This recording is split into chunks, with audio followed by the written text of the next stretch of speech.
Друзі, сьогодні у мене для вас чудовий рецепт пасок на заквасці Левіто Мадре. Легкий і простий, але неймовірно смачний рецепт випічки на Великдень. Цей рецепт може повторити кожен, просто повторюйте за мною. А ви прямо зараз підпишіться на канал, щоб не пропустити нові рецепти, поставте лайк і напишіть коментар. Вам не складно, а мені приємно. Для рецепту мені потрібні родзинки, я їх попередньо замочив приблизно на 10 хвилин, а потім добре промив 3 рази до чистої води. Раджу і вам так робити. Далі беру соковитий апельсин, розрізаю його. Цей сорт дуже соковитий і ароматний. Бо знаєте, бувають такі апельсини, що тільки назва від апельсина. Видавлю з нього по можливості весь сік, соку виходить багато, і який же він ароматний. Тепер перемішую родзинки в цьому соці і залишаю настоятися хоча б на 30 хвилин. Далі мені потрібна ось така королева кухні, активна і сильна закваска Левіто Мадре. Бачите, як закваска збільшилась у 3 рази. І як завжди. Кому потрібна така сильна закваска Левіто Мадре, яка підходить практично до всієї випічки, можете замовити її у мене. Посилання для замовлення буде в описі під відео. Разом із закваскою ви отримаєте інструкцію. Подивіться, яка структура закваски. Чудово! Не перестаю дивуватися, як у природі все влаштовано. Відбираю закваску, далі розбиваю 4 холодних яйця. Яйця краще одразу не розбивати в основне тісто, а додавати по одному після перевірки. Таким чином, якщо раптом трапиться зіпсоване яйце, ви врятуєте решту інгредієнтів. Далі додаю цукор і ванільний цукор за бажанням. Також додаю холодне молоко, борошно обов'язково просіюю, щоб наситити тісто ще більше киснем. Так пасочки будуть ще більш пухкі. І якщо вас здивувало, що я одразу додаю все в одну миску, а не розводжу закваску як зазвичай, а одразу буду замішувати все разом, просто таким чином я хочу показати, наскільки все просто. І що нічого страшного немає у випіканні пасок навіть на заквасці. Я просіяв усе борошно, додаю родзинки з апельсиновим соком, аромат у пасок буде просто неймовірним. Це я можу передбачити одразу. Повторюйте все за мною, крок за кроком, уважно слухайте і нічого не пропускайте, і буде вам щастя. Тому що бачу, що багато хто швидко переглянув, важливі нюанси пропустив, а потім ставить запитання. Воно ж одразу видно, хто як дивився. Тож, друзі, якщо хочете красивих, смачних, корисних і ароматних пасок, дивіться відео до кінця.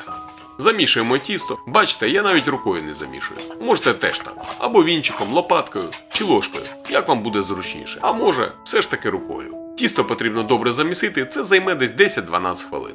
Трохи вимісили, додаю все м'яке вершкове масло. Масло дуже жирне, тому що воно домашнє.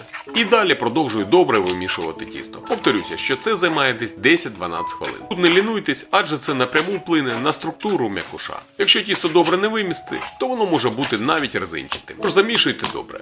Якщо втомитесь, можна зробити заміс з перервою 5 хвилин. Теж робочий варіант. А якщо ви будете замішувати в тістомісі, дивіться, щоб не перегріти тісто.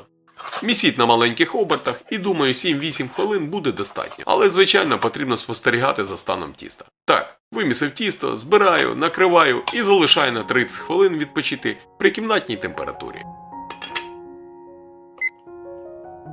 Пройшло 30 хвилин, додаю до тіста 3 грами солі і вмішую сіль у тісто. Ось такими складаннями по колу десь пару хвилин. Бачите, тісто вже стало більш еластичним і слухняним. Воно добре тягнеться і вже майже тримає форму. Сіль на цьому етапі допомагає зміцнити клейковину, тому структура тіста стане ще кращою. Обережно підбираю тісто з країв і складаю до центру, повертаючи миску по колу. Роблю це спокійно, без поспіху, щоб не пошкодити структуру. І вже видно, як тісто стає гладеньким і більш зібраним. Коли сіль добре вмішалася, знову збираю тісто докупи, накриваю миску і залишаю його надалі підходити ще 30 хвилин. Так, пройшли чергові 30 хвилин, робимо складання тіста по колу кілька разів. Беремо тісто з краю, розтягуємо і складаємо до центру. По тісту вже відчувається, та й видно, як воно стає ще більш еластичним, вона добре розвивається. Після кількох таких складань знову збираю тісто докупи, накриваю і залишаю знову на 30 хвилин. І знову пройшло 30 хвилин, робимо чергове складання тіста. Бачите, я просто підхоплюю тісто з краю, трохи розтягую і складаю до центру. І так проходжу по всьому колу. З кожним складанням тісто стає все більш пружним і гладким. І ще важливий момент. Для паски я використовую борошно з підвищеним містом білка 13,5%. Воно чудово підходить саме для такого тіста, тому що воно дуже вологе і багате здобою. Для тих, хто не знає, здобним тісто називають тому, що таке тісто з великою кількістю масла, яєць і цукру. За розмовою пройшло ще 30 хвилин, роблю вже третє останнє складання, точно так само, як і попереднього разу. Клейковина чудово розвинулася, це дуже відчувається по тісту і це буде останнє фінальне складання.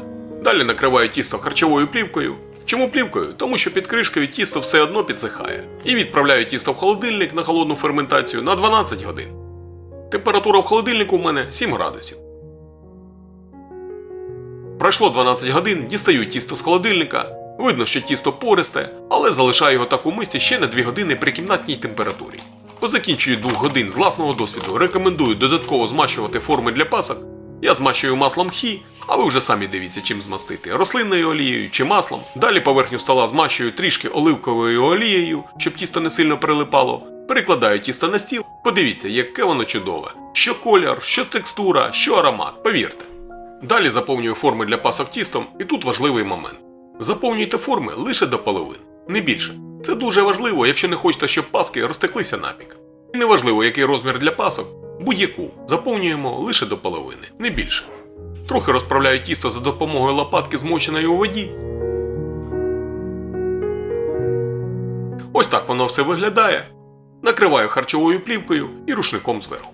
Знову плівкою, щоб тісто не підсохло, особливо коли на кухні дуже сухе повітря. Залишаю так на теплу розстойку приблизно на 5-6 годин.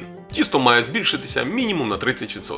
Подивіться, як пасочки підросли. Пройшло рівно 5 годин, температура у мене на кухні 24 градуси, врахуйте це. Випікатиму у розігрітій духовці. Духовку виставив на 160 градусів, нагрів верх-низ, без конвекції та без пари. Положення дека нижче середнього. Подивіться. Випікаю так 15 хвилин. Далі піднімаю температуру до 170 градусів і випікаю ще 25-30 хвилин.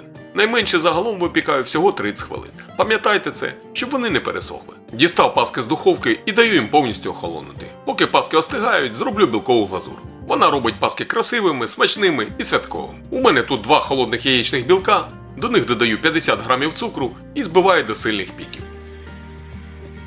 На цьому етапі за бажанням можна додати 1 ложку лимонного соку або трішки ванілі. І збиваю ще десь хвилин. Так, все, готово. Бачите, як глазур загустіла і добре тримаєте. Ну що, будемо розпаковувати наші запашні і чудові пасочки і побачимо, які вони всередині. Не дивлячись на те, що додатково змащував маслом, все одно трішки прилипли. Але це зовсім не критично.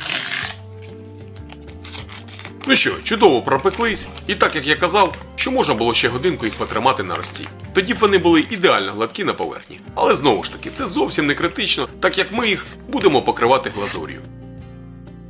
А якщо ви хочете, щоб паски зберегли надовше свіжість і м'якість, то залиште їх у формі. Так, подивіться, яка краса. І все це без грама дріжджів та різних підсилювачів і незрозумілих добавок. І тепер покриваю глазур'ю без якихось заморочок. Просто вмочую паску в глазур, прокручую і дістаю.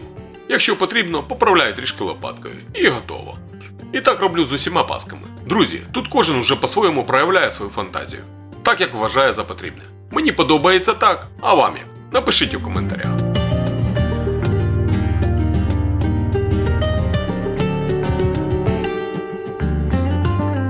Ну а далі роблю моє мінімальне оформлення. Ось такі декоративні яйця вставляю по декілька штук на одну пасочку, а решту підсмажу газовою горілкою.